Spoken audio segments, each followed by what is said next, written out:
Olá a todos, sejam bem-vindos a mais um Conexão África.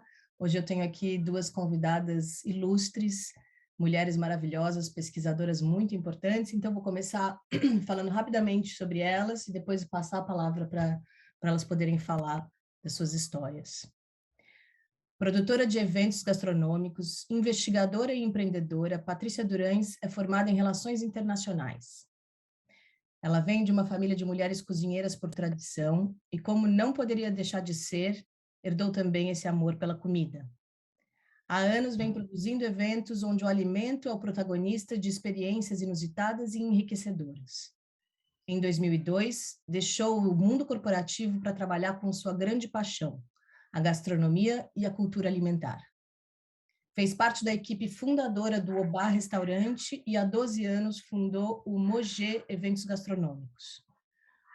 Como produtora da plataforma Food Pass, produziu o primeiro festival de cinema gastronômico do Brasil e muitas experiências sensoriais para o mundo corporativo. Foi também produtora da exposição multidisciplinar Onjé, Alimento dos Orixás, no Sesc Ipiranga, em São Paulo. Lawrence Alves, investigadora e professora, é doutora em alimentação, nutrição e saúde. Mestre em História das Ciências e da Saúde e tem bacharelados em História e Gastronomia. Trabalha como pesquisadora de gastronomia, afro-brasilidades, cultura alimentar e negritude como professora de gastronomia da Universidade Federal de Pelotas. Além disso, Lawrence é cozinheira, idealizadora do projeto Onjé, mãe de Carolina Maria, filha de Emanjá, poeta, escritora e colaboradora da Oriqui Editora. Muito bem-vindas, quero agradecer em nome do Congresso dos Cozinheiros a presença de vocês, o tempo de vocês para falar de cultura alimentar afro-brasileira, afrodescendente. Esse é um dos objetivos dessas conversas. Então, queria que vocês rapidamente contassem do trajeto de vocês para chegar aqui, né, onde estão nesse momento. Paty, dando um pouco de ênfase em relação à saída do universo corporativo para trabalhar né, trabalhando num restaurante no Oba, como organizadora e produtora, né, de eventos, e finalmente com gastronomia afro-brasileira nos últimos anos. E a Lawrence um pouco sobre a relação da academia com a gastronomia na prática, que você também tem essas duas vivências muito importantes, como elas se correlacionam e podem cooperar, né, no desenvolvimento de uma identidade culinária afrodescendente. Paty, você pode começar, depois a Lawrence fala e a gente desenvolve. Joia, muito obrigada, Bel, muito obrigada pelo convite, essa possibilidade de conversar com o Congresso dos Cozinheiros de Portugal, evento tão importante, né? E que lindo ver o evento esse ano, falando de outros horizontes e também parando para nos ouvir. Então, muito obrigada.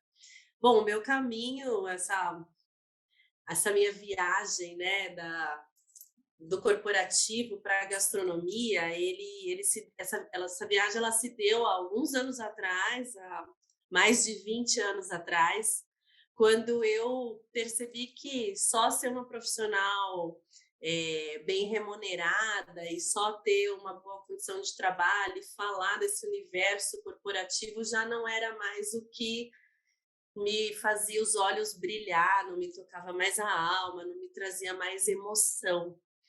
E eu parei tudo que eu estava fazendo para encontrar onde é que a emoção residia dentro de mim e lembrei do quintal da minha avó.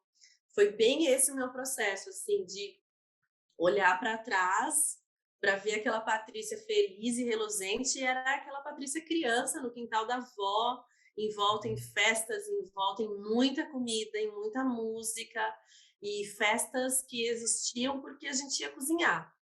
Então, a gente não cozinhava porque ia fazer festa, a gente fazia festa porque alguém ia cozinhar. Então, eu pensei comigo, você precisa trazer isso para a sua vida profissional, encontrar um jeito para ganhar dinheiro e tocar a vida com isso que te pulsa tanto, né?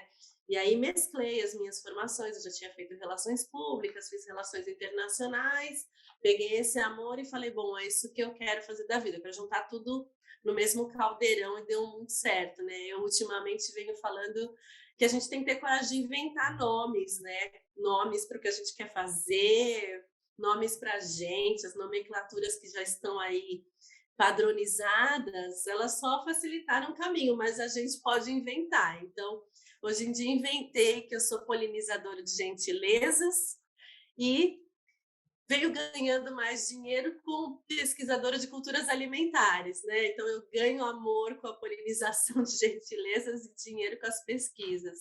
Então esse foi o meu caminho. E nesse caminho veio essa percepção e essa coragem de olhar para o meu passado, para as minhas raízes, entender a magnitude disso tudo e querer estudar mais, falar mais, me capacitar mais para falar de algo que é muito meu, que é muito meu, muito da Lawrence, muito do povo brasileiro, que é essa raiz que veio de África e que formou, né, a cultura alimentar de toda uma nação, que é a nação brasileira. Então, teve muita interferência, teve muita intersecção, muita miscigenação, teve, mas a raiz, né, o cerne da questão toda de o que comemos, por que comemos, em que momento comemos e como a gente se sente ao comer, vem muito de África. Então, a minha vontade é cada vez poder falar mais sobre isso, ouvir mais pessoas falando sobre isso e junto dessas minhas amigas maravilhosas, né, cavar esses espaços para que a gente seja ouvida e para que a gente também tenha o tempo e os recursos para se capacitar, né, Lawrence? A gente não pode esquecer que, desculpa, só um comentário, que durante a colonização e a escravidão, quem cozinhava eram mulheres pretas, né? Cada uma... E quem fez com que aquela comida ganhasse muito sabor também. Foram as mãos negras, né? Quando os temperos de África começaram a vir nas viagens seguintes, não na primeira, obviamente, nas primeiras, mas nas próximas, já com outros objetivos, vieram os temperos e as técnicas já estavam dentro daquelas mulheres. Sim, né? Elas fizeram as adaptações de receitas portuguesas, inclusive, para os ingredientes que a gente encontrava aqui, né? Então, dos objetivos, inclusive, é a gente recriar a história, né? A história pela lente das pessoas descendentes de escravizados, né? Então, é muito importante, porque uma vez eu já ouvi um professor dizer que escravo não tem cultura, o escravo come e faz o que se manda, né? E isso muito me revolta, porque muito se cria em situações adversas e até de sobrevivência. E a gente não pode tirar mais esse protagonismo, né? Muito se criou, né? Muito se criou daquele a caos, despeito, daquela dor. a despeito da condição de escravizado ou de escravizada, muito se criou, inclusive para sobreviver, ou para que algo da cultura, né? Na verdade, isso é um recado para a branquitude. Então, assim, é importante a gente falar sobre isso e também brancos falarem, porque brancos ouvem brancos, né? Principalmente aqui no Brasil. Isso vai se passar em Portugal, mas é importante a gente falar o que a gente está enfrentando aqui. Desculpa, Lawrence, por favor. Tranquilo. Ouvindo a Paty, ouvindo também o que vocês estavam falando, né? Eu sempre fui apaixonada pela cozinha. Eu brincava quando eu estava no mestrado que quando eu tivesse com a vida ganha eu ia fazer gastronomia. Mas também sou uma apaixonada pela sala de aula e entendi que não ia estar com a vida ganha dando aula no Brasil, infelizmente. E aí, em 2015 eu resolvi mergulhar nesse sonho e tipo, vou tentar e comecei a fazer faculdade. E foi um encontro comigo mesma, né? Encontro com a minha ancestralidade preta. Foi nesse momento, inclusive, que eu descobri que minha avó tinha sido cozinheira, que cozinhou para o Banco do Brasil até quando eu nasci, para cuidar de mim. E eu até brinquei, falei, gente, como vocês nunca me contaram isso, né? E fez muito sentido, porque o que eu mais escutava mas como assim você vai fazer gastronomia? Eu estava trilhando um caminho dentro da pesquisa, na história, pesquisava algo que não tinha absolutamente nada a ver com a comida e para muitos dos meus colegas e familiares foi uma coisa muito do nada, mas para mim fez muito sentido. E passou a fazer mais sentido ainda quando eu comecei a pesquisar sobre a cozinha do candomblé.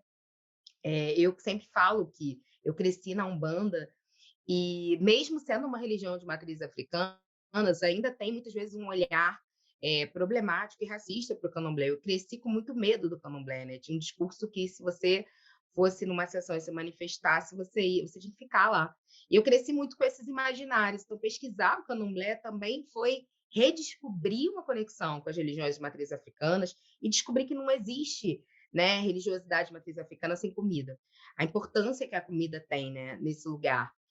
E quando eu estava fazendo a pesquisa, num dos primeiros encontros que eu apresentei meu projeto para o programa, eu ouvi que eu não tinha um projeto de doutorado, mas uma linha de pesquisa. E eu entendi essa crítica não como uma coisa ruim, mas eu entendi que mais do que uma linha de pesquisa era um projeto de vida. E é o que eu venho me dedicando hoje. Hoje eu me dedico a pesquisar, divulgar e fazer comida nessa perspectiva de matrizes africanas. Então, o que vocês estavam falando sobre essa questão da criatividade, né, das pessoas escravizadas, que por muito tempo ela foi negada porque os nossos corpos foram separados da nossa mente. A crueldade do processo de escravização é justamente a desumanização dos nossos corpos, né? É olhar para pretos escravizados apenas da perspectiva da mão de obra, de corpos que trabalham, de corpos que são sexualizados, de corpos que cozinham, mas não pensam, não refletem naquilo. Elaboro, defendo e cozinho é muito na perspectiva de que todos aqueles sujeitos e sujeitas que estavam cozinhando naquele momento, que continuam cozinhando, muito conectados com esses modos de cozinhar, e toda vez que a gente volta para o passado, a gente se reconecta com essa energia, eles estavam também dentro desse espaço da cozinha, criando possibilidades de reconectar corpo e mente.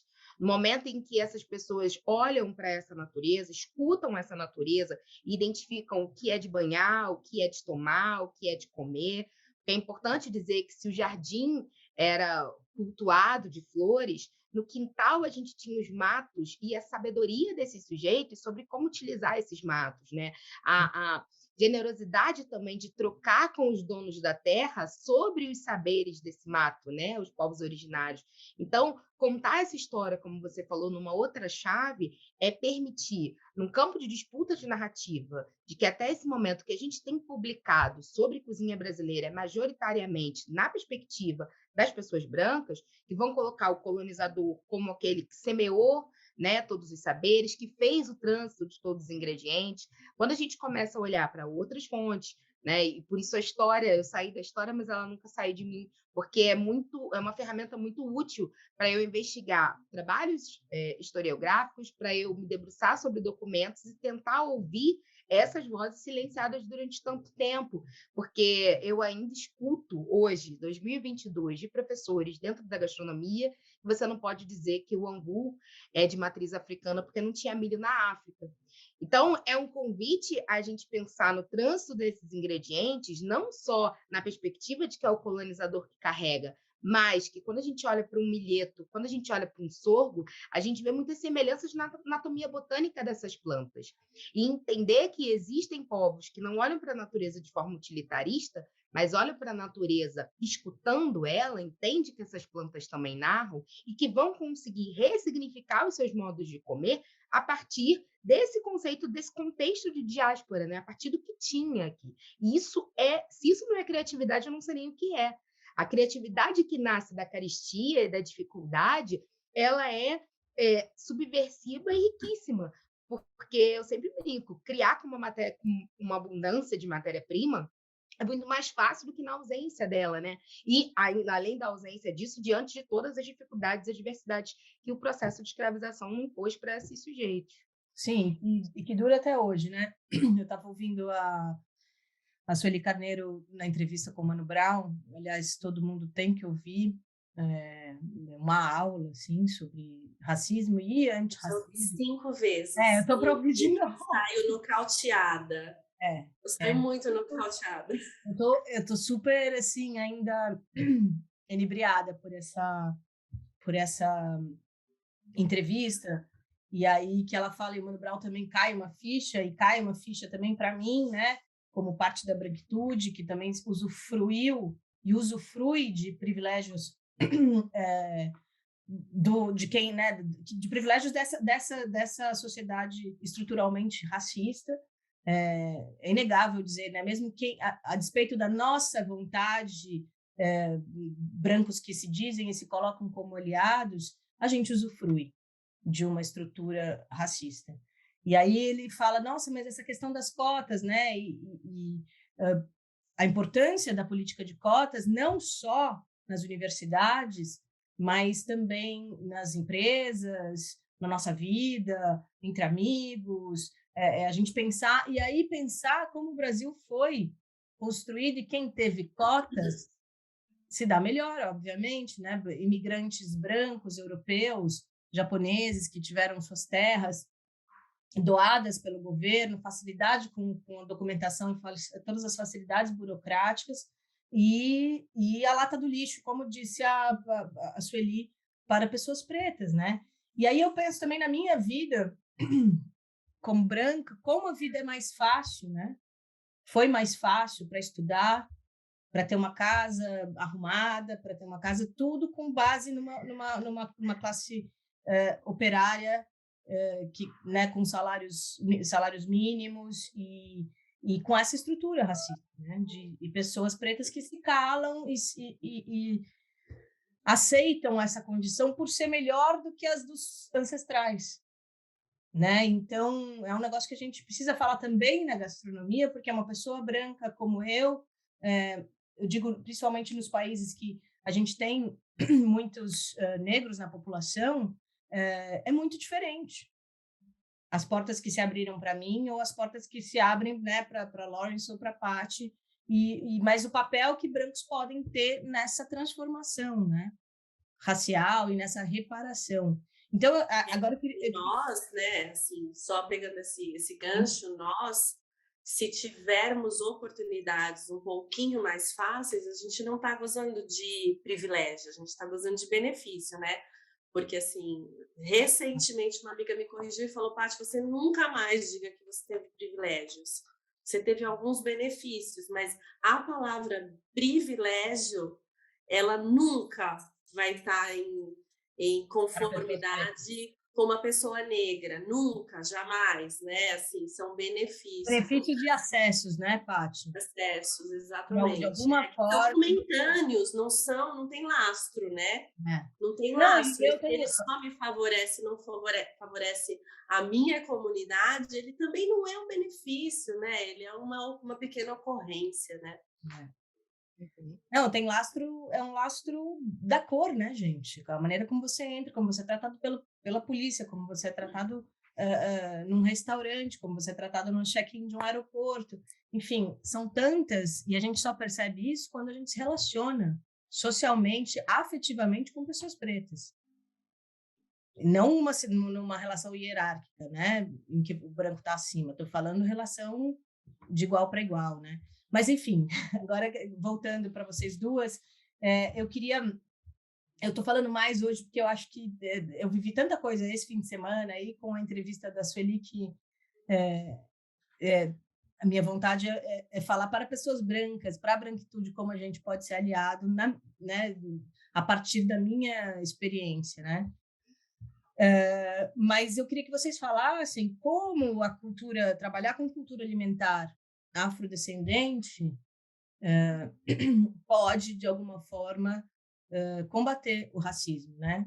Ou ser uma ferramenta do antirracismo importante, porque é fundamental para a identidade cultural do país, isso é fundamental, não tem nem o que questionar, mas como pode ser uma ferramenta importante para acelerar essa transformação? Assim, enaltecer o que sempre foi enaltecido, né? Então, o que precisamos? A gente precisa de difusão dos nossos trabalhos, né? Porque eu acho que compartilhar essas pesquisas, compartilhar essas descobertas, compartilhar certezas sobre a riqueza, a profundidade desses saberes, o fato de que se tem tecnologia porque veio de mão negra, se tem fermentação hoje, se tem pão, se tem vinho, se bebe-se café, que são coisas muito importantes, né, para o mundo. Não é importante só para um continente, é para o mundo. O mundo come pão, bebe vinho, toma café. E de onde veio isso, né? Quem descobriu esse saber de transformar o grão naquele líquido maravilhoso, de perceber que deixando farinha, água num pote, aquilo se transforma em outra coisa e que vai ser assado, tudo isso vem de África. Então, a gente fala muito sobre essa apropriação que aconteceu desses saberes e desses sabores, e a gente precisa, né, difundir essas informações, elas precisam ser aceitas. Óbvio que isso se transformou depois. Outras culturas com outras tecnologias pegaram aquela descoberta e transformaram em outras coisas. Mas a raiz é negra, né? Então, a gente precisa ter o espaço para falar sobre isso, em contrapartida, precisa dessa escuta ativa, que também vira um agente de transformação dessas informações, né? Então, eu venho falando muito sobre difusão, o fato de que, não, temos pesquisadores, temos professores, temos gente dentro e fora da academia. As casas de matriz africana, né, de religião de matriz africana, são detentoras de muita sabedoria, de muito saber, né? Então, não tem pesquisador? Tem. Não tem professor? Tem. Não tem cientista? Tem. Não tem sociólogo? Tem todas as profissões, né? Tem tudo. Tem profissional negro de todas as áreas, pessoas estudando e pessoas criando inovações dentro da medicina, da engenharia, para a NASA, para a indústria química e tudo mais. A gente precisa de difusão.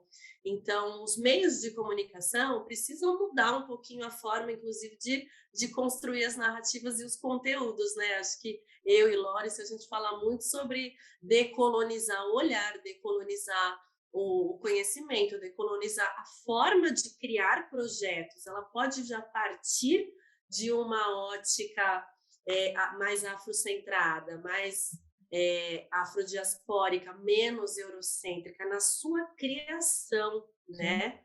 Esses projetos, eles podem ser co-criados com equidade racial, né? Brancos e negros pensando juntos um projeto para transformar aquilo em algo muito melhor, e muito melhor não só para o próprio projeto, mas para a sociedade, para ter mais adesão também. Não, como eu vejo, assim, como a gente pode não combater, porque eu não acredito, eu não romantizo que um dia a gente vai combater o racismo.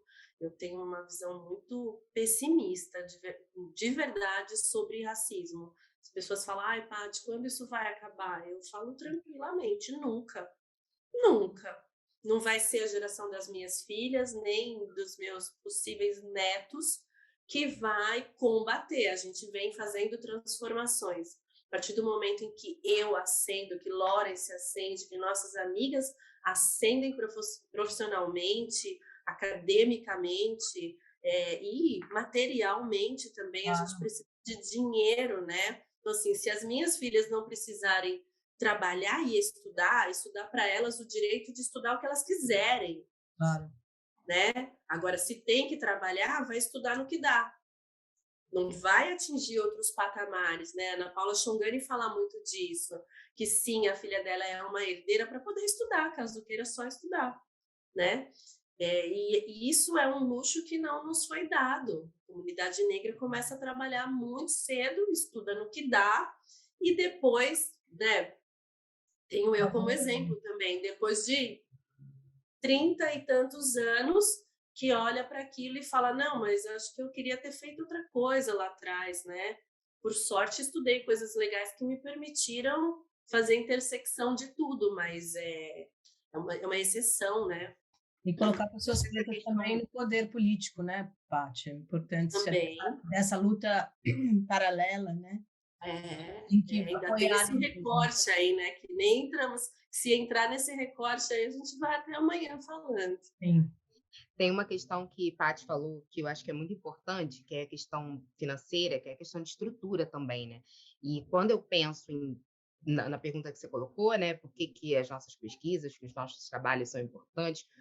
eles são importantes para que a gente construa novas narrativas, porque desde pequeno a gente aprende que é assim, né? Quem cozinha, quem tem as técnicas, qual é a comida sofisticada, qual é o bom comer, em termos de ingredientes, de técnica, de tudo. A gente só vai mudar isso quando as referências que dão base para toda a formação, né? E seja a formação em gastronomia, seja a formação de quem está indo comer no restaurante, seja a formação de quem está difundindo essas informações, ela começar a ser transformada. A gente ainda tem hoje como base, né, de história da alimentação mundial, o livro do Montanari, que não toca na África praticamente, e a gente tem como referencial no Brasil o livro do Câmara Cascudo, que é um folclorista, que é uma obra incrível, mas que precisa ser olhada no contexto que ela foi produzida e por quem ela está produzida. E fazer, eu brinco que eu falo assim, meu sonho era ter um investimento para fazer esse caminho e recriar a história da alimentação numa perspectiva mais plural e equitária,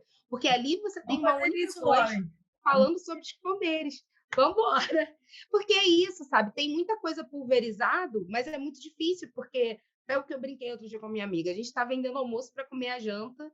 Em algum momento isso vai sair. Um monte de gente me cobrando. Quando é que seu livro sai? Quando é que seu livro sai? E eu tentando criar uma estrutura que me permita um tempozinho diário para escrever, para poder colocar as coisas na rua. Porque, querendo ou não... E uma coisa que eu tenho uma ideia. Depois eu escrevo para você, mas vamos realizar isso. Bom. Aproveitar essa... Viu, Bel, aquela ideia lá? Então, vamos. Tem várias ideias e tem o editor, eu acho. É isso. Vocês estão vendo aqui, ao vivo não, mas em vídeo gravado, como pessoas brancas podem, de alguma forma, criar ponte para que pessoas pretas tão, ou mais, muitas vezes mais capacitadas do que pessoas brancas, consigam realizar seus projetos e seus sonhos, que são tão importantes para as próximas gerações, né? A referência não ser na novela sempre uma mulher preta como empregada ou como, né? Quando a gente, roteiristas, né? Se entenderem que isso é importante, uma criança de 6 anos assistir uma mulher linda, maravilhosa, poderosa no cargo de diretora de uma grande empresa, é importante para ela poder sonhar, não é nem só realizar o que ela, né? Né, a Paty outro dia postou, e fica aí também a reflexão para quem está nos assistindo, que no Brasil não tem mulheres pretas na capa de nenhum livro de culinária ou gastronomia. Tem pouquíssimas, né? Enfim, eu há 10 anos fiz o primeiro menu dos orixás e hoje em dia me questiono, nem sei se quero fazer, porque me sinto me apropriando de uma cultura e religião que não é minha também porque eu agora sigo, mas não só porque é brasileira, genuinamente brasileira, mas porque eu acho que tem mulheres pretas mais com mais legitimidade para falar sobre isso, mas era um momento em que nós falava sobre isso na culinária, falava-se até da raiz indígena, obviamente sem personificar, sem falar de nenhuma aldeia, sem nem falar de nenhuma etnia, mas só de produtos nativos, originário, né, ou uma ou outra técnica, e não se falava de culinária ou cultura alimentar afro-brasileira. É inacreditável. Fora dos terreiros, né? Fora das casas de santo. Sim, mas estou falando assim... Falava-se nesse lugar do pejorativo, do exótico, do não é o que tem de melhor, né? Mas, é periférico, né? Assim, no sentido de realmente estar à parte do centro das atenções, né? Então, foi necessário ter esse movimento de você, como uma chefe branca, trazer o tema para o centro das atenções para que ele também gerasse todo um ruído e para que nós também falássemos assim também, não, escuta, gente, a gente tem que falar, a gente tem que fazer, a gente tem que estudar, a gente tem que pesquisar. Se a gente não quer que as pessoas falem, façam, a gente precisa falar e fazer, né? Então, eu acho que nós somos da geração que está dando o pulo, né, Laurence? Sim, sim. E uma coisa que vocês falaram que é importante sobre a questão de não ter mulheres negras nos livros, e que eu estou falando também sobre essas narrativas, tem uma coisa que a Conceição Evaristo fala que é muito importante, que publicar, para nós, é um ato político. Então, é óbvio que todo o trabalho que eu venho fazendo, muito oralizado, né, foi muito importante, deu estrutura para muita coisa, mas eu tenho plena noção do alcance que isso publicado tem, do peso que isso tem, né, da imortalidade que isso tem. Então, quando eu toco nessa questão da narrativa e da necessidade da gente construir, difundir, publicar, viralizar novas narrativas, é também isso.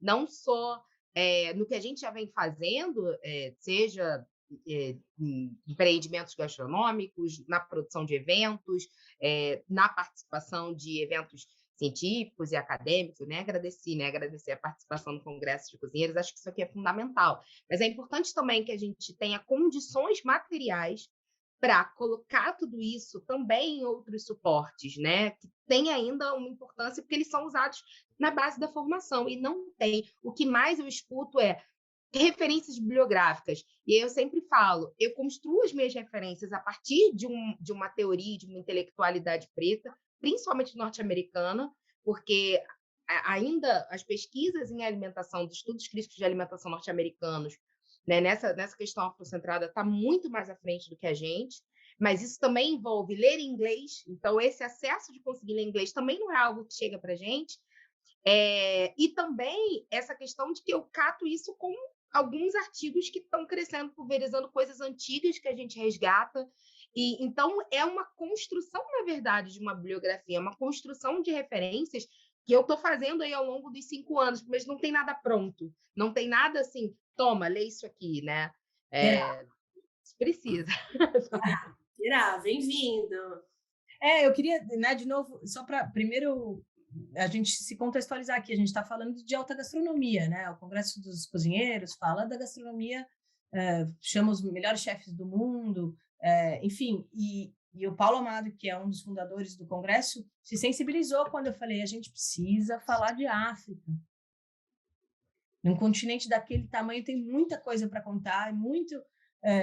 eu sonhei, gente, que eu estava numa tribo indígena essa noite, tão martelando que está esse tema. E ele vem sempre martela de novo. Quando eu tive contato real com o candomblé, e eu vi aquela riqueza já tinha 20 anos de gastronomia, aquela riqueza de receitas, porque é para quem não sabe, principalmente para quem não é de Portugal ou do Brasil, uma religião politeísta com vários deuses e deusas que comem, que gostam de uma receita específica, e quando a gente quer se aproximar desse Deus, a gente oferece, falando de maneira muito simplificada, porque é muito mais complexo, a gente teria que ter uma outra conversa só sobre comida de santo.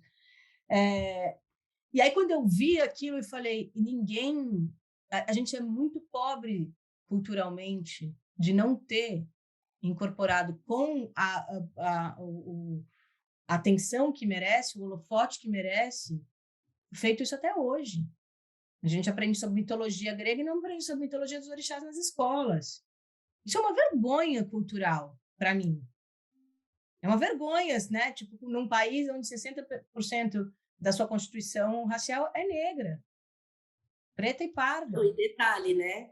É uma vergonha para mim, nossos... assim, os meus ancestrais, né, não terem olhado para isso e falado, gente, isso é nossa cultura. A gente fala de muqueca, fala de bobó, fala de um jeito específico de fazer o arroz, um jeito específico de fazer cuscuz, e não dá nome. Tá tudo lá no Câmara Cascudo, a comida em si está lá. Sendo que a gente sabe que muita coisa veio ou da África Central, ou da África do Norte também, que influenciou também a culinária portuguesa, é importante dizer, muito. A gente só fala dos pratos, a gente não personifica, acontece também com os povos originários. A gente não fala de grandes pesquisadores, de grandes figuras pretas, indígenas, que difundiram de alguma forma, mesmo que seja de forma oral, uma cultura. Isso aconteceu de alguma forma, né? Então, eu só posso me colocar a serviço de vocês de alguma forma e ficar instigando, né? O Congresso dos Cozinheiros, como instiguei, e fazer falar sobre isso, porque quem perde é o mundo, quem perde é a humanidade, na minha visão, quando a gente não fala da origem correta, né? Então, é muito importante esse trabalho que vocês têm feito. Eu acho que a gente podia marcar mais uma dessa para falar mais especificamente de comida de santo e também falar, que eu acho que é muito legal, das folhas, Lawrence, que eu acho interessante a gente... E a medicina com folhas, né, que a gente usa tanto na cultura originária como também africana, né? E acho que a gente podia remarcar, fazer mais uma, né, mais uma roda. Mas queria que vocês pudessem, se der, fazer uma consideração final, falando um pouquinho, enfim, em geral, o que vocês esperam, né, dessas conversas, como que a gente pode ajudar e colocar nessas mesas tão importantes essa cultura. Eu acho que realmente o mundo perde, porque perde de conhecimento de uma geografia absurdamente linda, de uma história absurdamente linda, de raízes muito profundas, né? E quando se estuda a mitologia grega e o cristianismo e tudo que vem junto com eles, aprende-se muito sobre dor, sobre traição, sobre morte, exploração. E a mitologia, não a mitologia, mas a liturgia, né, das religiões de matriz africana, elas vêm falar sobre preservação ambiental, sobre biodiversidade, sobre amor, sobre cura e sobre dança. A gente acredita em deuses que dançam. E isso é de uma riqueza, de uma tecnologia, de uma modernidade. É uma religião e uma cultura que podem dizer é primitivo, porque, né, tem milhões de anos, mas é de uma modernidade tremenda, né? O seu corpo reagia a uma dança de acordo com um toque e um orixá se fazer presente naquele momento diante de um prato, de um alimento que... E a gente fala dessa comida que comunica, a gente fala dessa comida que cura, comunicação, dessa comida que comunica, porque ela tem a capacidade de nos comunicar com outras esferas, né? E para quem duvida disso, a gente convida a visitar uma casa de santo para que você vivencie o que é essa comunicação, né? E para que você se sinta minúsculo diante daquela grandeza. Então, eu deixo aqui esse chamado para que a gente diga ao mundo que quem perde é o mundo, porque a gente perdeu por muito tempo, mas a gente não quer mais perder, a gente não está mais brincando para perder, a gente está brincando para fazer uma revolução, né, Lawrence? Tomar a narrativa, gente, é isso. Assim. Contar a história a partir do nosso viés, né? E aí, pessoas, vão ver Chimamanda falar do perigo da história única, né? Eu pensando em tudo que a Paty falou, né? É uma comida que integra também, né? A gente está falando de uma religiosidade em que a harmonia é o princípio, é a busca. A busca é sempre pelo equilíbrio, pela harmonia. Então, todo movimento de troca que passa pela comida e pela dança é sempre com o objetivo da harmonia, desse grande coletivo que é o mundo, que somos nós nesse mundo, né? Interação com esse mundo. Então, eu concordo com a Paty, eu acho que a gente está num caminho sem volta, assim, quero crer nisso. E sigo nessa perspectiva, porque quando a gente está falando dos nossos saberes e dos nossos comeres, eu lembrei de uma coisa que eu vi num show de humor, né? Nós somos uma gente que brilha. A nossa pele brilha no sol, assim, sem suor, assim, ela já está brilhando. Quando a gente vai olhar para a referência de comida preta nos Estados Unidos, é a comida da alma, sabe? Eu acho que soul food diz muita coisa sobre a gente. E para mim, pensar, né, nessa comida diaspórica é uma conexão com essa dimensão da alma que foi fragmentada, né? Então são pequenos fragmentos de almas que se reconectam quando a gente está fazendo comida. E é isso que eu sinto quando eu faço comida, é isso que eu sinto e busco quando eu pesquiso sobre isso, é trazer essa potência, essa dimensão, para que o mundo está perdendo não fique mais perdido, né? E a gente possa harmonizar isso. Eu acho que é sempre isso. Não, a gente realmente não vai conseguir superar ou bater o racismo, isso nunca vai acabar. Mas eu acho que o caminho é sempre de buscar mais harmonia, mais equidade, Eu acho que é nesse sentido que a gente precisa trabalhar. É isso. Ai, gente, muito obrigada por essa participação, obrigada por, enfim, cederem um pouquinho do tempo de vocês. A gente sabe que tá difícil ultimamente para todo mundo. E obrigada por existirem, obrigada por estarem nessa luta, que eu acho que é fundamental para todos nós, não só para pessoas pretas, mas também para as brancas que desejam essa reparação e também uma reconstituição da sua própria cultura, que também é importante. Quando a gente não tem ela bem definida, uma identidade bem definida, ela não é boa para quem é branco e aliado, né? Na minha percepção mesmo. Então, muito obrigada. Espero que a gente tenha a oportunidade de fazer mais um papo desse. Obrigada, Bel. Obrigada a todos que estão nos assistindo. Congresso dos Cozinheiros, Portugal. Muito obrigada. Obrigada, Paty, obrigada, Bel, obrigada ao Congresso dos Cozinheiros, a todo mundo que está vendo a gente. Muito obrigada.